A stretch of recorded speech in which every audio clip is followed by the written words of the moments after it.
Assalamualaikum warahmatullahi wabarakatuh. Waalaikumsalam warahmatullahi wabarakatuh. Terima kasih untuk kehadirannya rekan-rekan UPT sekalian dalam acara sosialisasi kegiatan aktualisasi yang sedang saya lakukan. Nah, tema yang saya ambil untuk kegiatan aktualisasi yaitu optimalisasi pengelolaan obat dengan pelabelan nama obat dan penandaan obat yang akan mendekati masa kadaluarsa. Nah, ini ada beberapa poin yang saya cantumkan di sini, di mana tugas pokok UPT instalasi farmasi yaitu melaksanakan sebagian tugas dari Dinas Kesehatan Kabupaten di bidang pengelolaan obat dan bahan medis habis pakai untuk keperluan pelayanan kesehatan ke fasilitas kesehatan di kecamatan-kecamatan. Pekerjaan kefarmasian menurut peraturan pemerintah nomor 51 yaitu pembuatan termasuk pengendalian mutu sediaan farmasi, terutama kalau untuk di UPT yaitu pengadaan, penyimpanan, pendistribusian, dan penyaluran obat.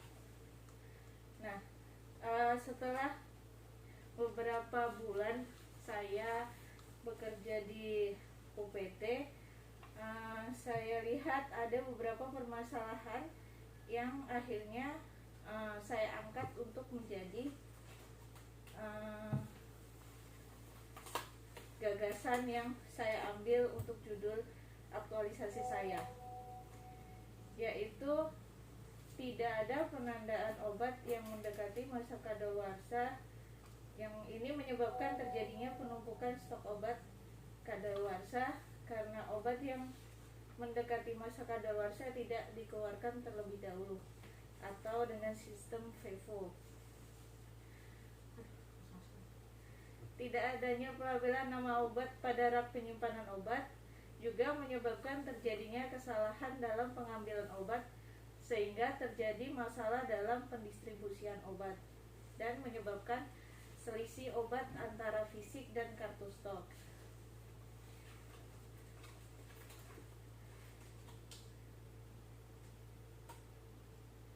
Nah, ini ada beberapa poin, yaitu tentang kadaluarsa obat. Tanggal kadaluarsa sendiri mungkin rekan-rekan sudah tahu, biasanya tercantum pada kemasan obat itu sendiri. Nah, dari sini misalkan Meloxicam, nah ini sudah ada expirednya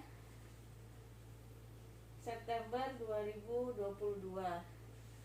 Nah, cara untuk mengetahui kadaluarsa bisa dilihat dengan pengecekan tanggal kadaluarsa pada tadi kemasan dan melihat pada perubahan fisik obat. Perubahan fisik obat itu bisa dilihat dengan membuka kemasan, misalkan seperti sirup, ada perubahan warna atau dia konsistensinya lebih kental, perubahan bau, dan untuk tablet biasanya dia lebih rapuh.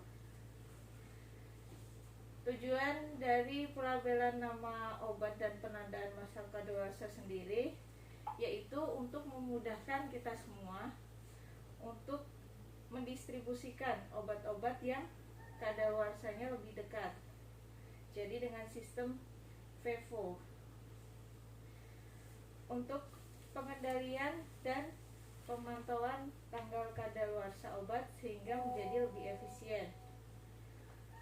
Yang ketiga, untuk meningkatkan pengelolaan obat dengan meminimalisir kesalahan dalam pengambilan obat dan menurunkan jumlah stok obat yang kadaluarsa. Yang terakhir, supaya nantinya tidak menimbulkan kerugian materi yang ditanggung oleh pemerintah dengan banyaknya jumlah obat yang kadaluarsa. Kenapa? Ini ada contoh pelabelan penandaan yang akan dibuat nanti. Saya bikin warna merah, warna kuning, dan warna hijau. Perbedaannya adalah untuk warna merah sendiri, nanti untuk obat yang masa kadaluarsanya lebih kecil atau sama dengan 6 bulan. Dan untuk warna kuning itu lebih dari 6 bulan sampai 12 bulan. Dan untuk warna hijau untuk masa kadaluarsa obat lebih dari 1 tahun. Ini contoh yang nantinya akan saya buat. Jadi ini nanti penandaan nama obat sama expirednya bisa ditempel di rak masing-masing obat. Mungkin sekian presentasi sosialisasi dari saya. Mungkin ada bisa didiskusikan atau ditambahkan untuk bisa menjadikan masukan buat saya. Terima kasih.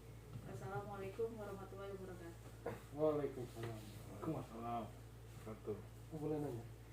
Boleh, silakan Pak Rizal. Ya kalau untuk ini sudah bagus, artinya kita sudah bisa dibantu dari segi peringatan. Ya, jadi untuk memang sistem ini memang bisa membantu untuk meminimalkan stok obat yang akan expire di gudang, jadi menghindari penumpukan. Kalau untuk tambahan sih saya kira sudah bagus, jadi mungkin tinggal pelaksananya lagi yang memang harus betul-betul diterapkan. Jadi, untuk kedepannya ya semoga kalau ini sudah berjalan, jadi di gudang ini tidak ada lagi obat yang menumpuk karena expire, karena obat yang menumpuk karena expire itu kan juga jadi masalah karena di sini kan kondisinya tempat juga terbatas, kemudian obat expire itu kan juga nggak bisa gitu aja dihilangkan, harus juga disimpan di tempat khusus. Kalau itu sudah program ini yang diputuskan sudah bisa dijalankan, mungkin itu harapannya sudah berkurang atau bahkan sudah kita bisa hindarin lagi penumpukan obat yang akan expire. Berarti ini nanti bukan cuma di rak di sini dibuat ya? Berarti di sana juga yang di dalam penyimpanan itu harus dibuat juga ini kan? Karena kan di dalam ruangan ini kan memang belum tentu sama kan itunya expired. Ada yang nggak bisa masuk, contohnya sirup kan nggak bisa masuk di sini. Jadi dibuat juga petunjuk gitu kan? Sebenarnya Iya, ini Pak. sementara sih karena terbatasnya waktu untuk aktualisasi. Nah ini sementara saya bikinnya untuk di ruang pelayanan. Karena yang di ruang pelayanan itu pastinya yang dimasukkan masa kadaluarsanya itu biasanya yang lebih dekat. Kalau barang baru datang itu kan biasanya masa kadaluarsanya kan lebih lama, jadi masih disimpan di gudang penyimpanan. Kalau kita yang ngambil kan nggak tahu kita semuanya yang mana yang dulu kan expire. Kalau Mas Rizal kan tahu yang mana barang yang baru. Kalau pas nggak ada di sini, kan kita ngambil sembarang aja yang nggak kita lihat itu ya. Nah, makanya ini diadakan sosialisasi. Jadi tadi sudah saya sampaikan untuk melihat masa kadaluarsa yang kita gunakan sistem FIFO. Jadi yang expirednya lebih cepat baru kita keluarkan dulu. Biasanya itu di kemasan kardus luarnya juga ada ini Bu. Iya, nah itu jadi kita semua harus tahu, bukan cuman apoteker aja sih sebenarnya. Terus sekali. Kalau di dalam sini makanya saya bikin yang seperti ini. Jadi teman-teman bisa lihat kan di sini sudah ada nama sama bulan tahun expirednya.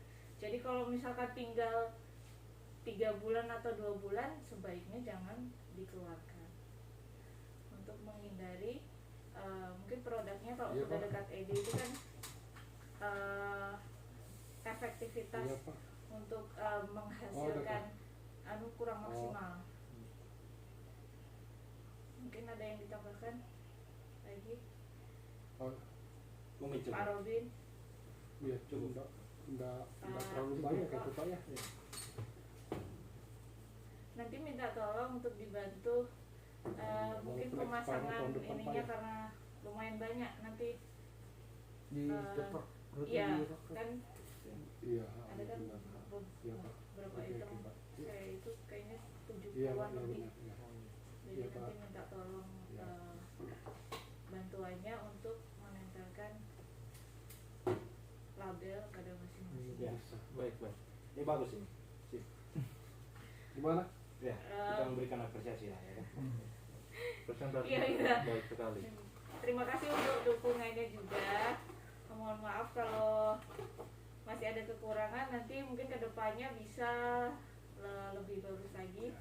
Harapannya sih bisa menurunkan itu tadi angka jumlah obat yang kadaluarsa dan kesalahan obat. Kadang-kadang kan kayak misalkan nih ada ya vitamin, soalnya kan kemasannya sama nih vitamin semua, kita nggak tahu salah, biasanya ada selisih. Nah itu menghindari, makanya dibuat ini ada 2 contoh sih ukuran. Kalau ini ya belum bisa dimasukkan ke sini, Ya. cuma terlalu kecil kayak ini ya. Itu ada tiga warna Mbak ya? Iya, 3 warna ya. ya nanti dibikin klasifikasinya 3 warna. Yang warna paling dekat expiry itu yang warna merah. Oh ya. Udah orang biru. Kalau Nah, ini warna biru. Itu biru. dan Ini lain Ada. atas. ini tadi Ada 3 kuning, Iya, tadi. hijau. Nah, merah, kuning, hijau. Enam nanya lingkar Traffic. biru, lingkar biru. Oh, lingkar biru. Mungkin Itu dijelaskan kan- lagi Mbak, yang merah itu expirednya berapa, kuning. Ya, Hijau ini ya? kalau yang warna merah itu masa kadaluarsanya kurang dari atau sama dengan 6 bulan. Kalau yang warna kuning di atas 6 bulan sampai 12 bulan. Kalau yang warna hijau biasanya 1 tahun ke atas. Jadi masih lama kan bisa digunain. Jadi ini sebagai penanda supaya bisa cepat dikeluarkan dulu. Merah. Iya. Kalau kuning sih seharusnya sudah bisa dikeluarin. Ya, Sudah warning. segera dikeluarkan. Kayak kita di lampu merah. Ya, siap-siap. Oke. Merah kuning hijau. Bisa berhenti. Kalau masih ada jalan, terobos. Pas ini. 1 detik lagi Iya, terobos. Oke, Mungkin itu saja ya, makasih untuk Mbak Nadia. sosialisasi dari saya. Terima kasih untuk waktunya dan dukungannya dari rekan-rekan semua. Mohon bantuannya juga. Ya, kita berikan apa dulu? Assalamualaikum warahmatullahi wabarakatuh. Selamat. Silakan.